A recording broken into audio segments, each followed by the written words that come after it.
Hello people, BD x ওয়েবসাইটের পক্ষ থেকে এইচটিএমএল এবং সিএসএস ভিডিও টিউটোরিয়ালসের 15তম ভিডিওতে আপনাদের সবাই ওয়েলকাম জানাইতেছি। আমি ফয়সাল আহমেদ।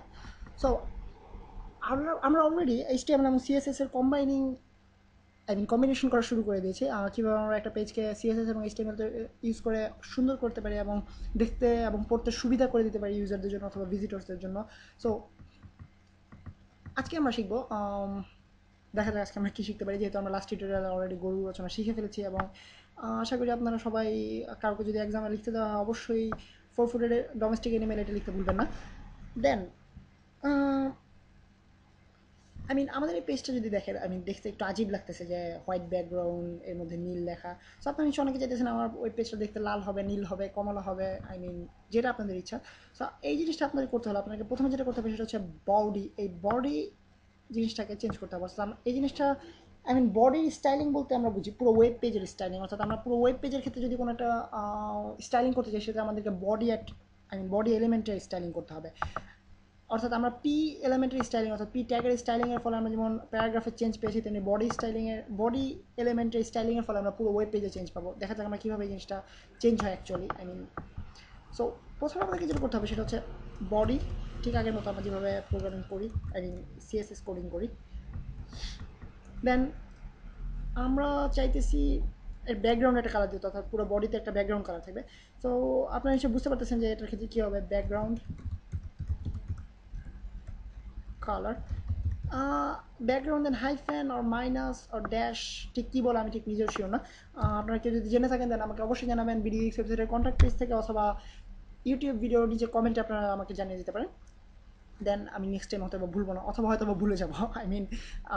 বেশিরভাগ জিনিস আমার মনে থাকে না, আমি ভুলে যাই। এনিওয়েজ, সো ব্যাকগ্রাউন্ড কালার আমরা দিতে চাচ্ছি, ধরা যাক আমার প্রিয় একটা কালার, যেটা আমার দেখতে খুবই সুন্দর লাগে, ওয়েবসাইটে দেখতে সুন্দর লাগে, সেটা হচ্ছে ফায়ার ব্রিক।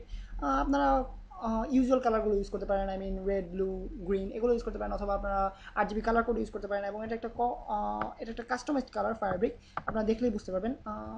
সেভ করি অ্যান্ড পেজটা রিলোড করলে আপনারা দেখতে পাবেন ব্যাকগ্রাউন্ডে আমরা একটা কালার পেয়ে গেছি। বাট আপনারা দেখেন যে আই মিন ফায়ার ব্রিক কালারের উপরে এই ব্লু টেক্সটটা কীরকম যেন দেখতে লাগতেছে। সো সো এটাকে আমরা যদি হোয়াইট করে দিই কালারটাকে, সেক্ষেত্রে আমাদের বুঝতে সুবিধা হবে। বাট হোয়াইট করার ক্ষেত্রে, অর্থাৎ আমরা পুরো টেক্সটটাকে যদি সবগুলো টেক্সটকে যদি হোয়াইট করে দিতে চাই, সেক্ষেত্রে আমাদেরকে দুটো জিনিস আমরা করতে পারি। একটা হচ্ছে H1-এর ভিতরে আমরা ফন্ট কালার, অর্থাৎ আমরা কালার এই প্রপার্টিটা আমরা চেঞ্জ করতে পারি, এবং পি এর ভিতরে আমরা প্রপার্টিটা চেঞ্জ করতে পারি, সেক্ষেত্রে আমাদের দুটোই হোয়াইট হয়ে যাবে।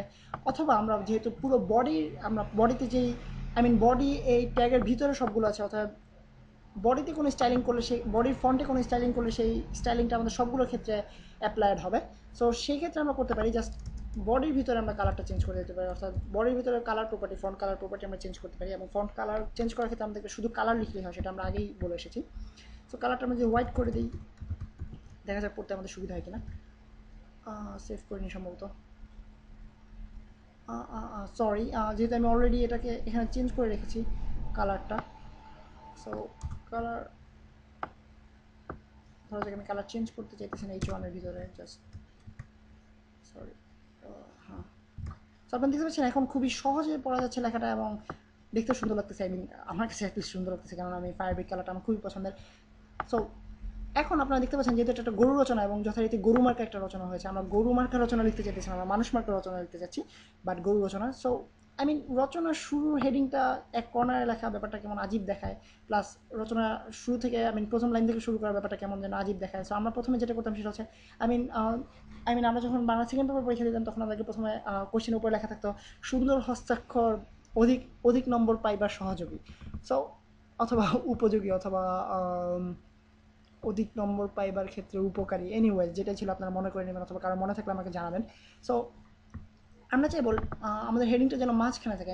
কোনো হেডিং একটা কর্নারে থাকবে, যে এই জিনিসটা আজীব দেখা দেখতে। সো হেডিংটা যেন মাঝখানে থেকে যাবে, এবং আমরা চাইবো যেন আমাদের টেক্সটটা একটু ভিতর থেকে শুরু হয়, অর্থাৎ এখান থেকে প্রথম লাইনটা শুরু দেন, পরের লাইনগুলো এখান থেকে শুরু হয়। তো এই ক্ষেত্রে আমাদেরকে যেটা করতে হবে সেটা হচ্ছে দুটো প্রপার্টি আমরা ইউজ করতে হবে।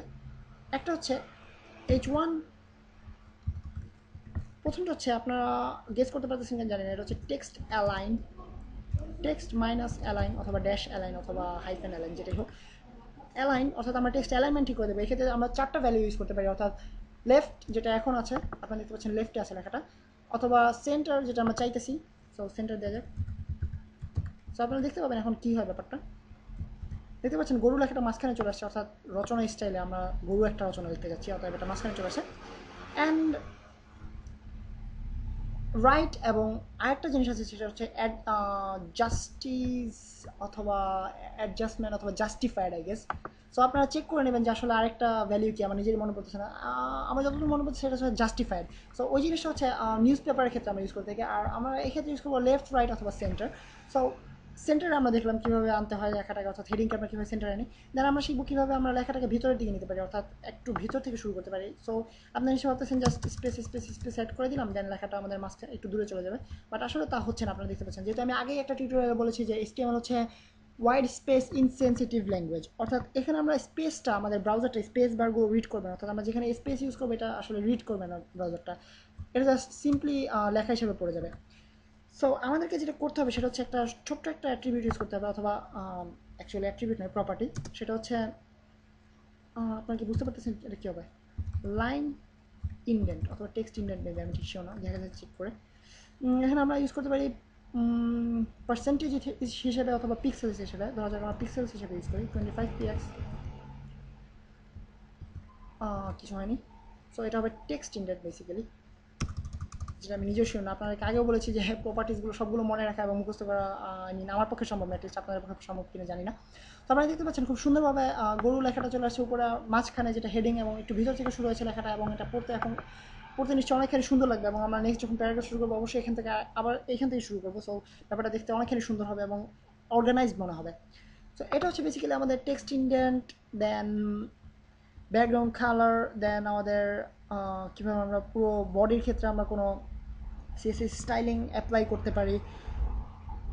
সো আজকের ভিডিও টিউটোরিয়াল সম্ভবত এ পর্যন্তই, এবং আমি আসলে খুঁজে বেড়াচ্ছি কি আর কিছু আপনাদেরকে বলা যায় কিনা, কেননা HTML এবং CSS ভিডিও টিউটোরিয়ালগুলো সবসময় প্রায় 8 মিনিট 9 মিনিট হয়ে যাচ্ছে, এবং এটা 7 মিনিট হয়েছে, এবং এই জন্য আমাকে আজীব লাগতেছে যে 7 মিনিটের ভিডিওটা শেষ হয়ে যাচ্ছে।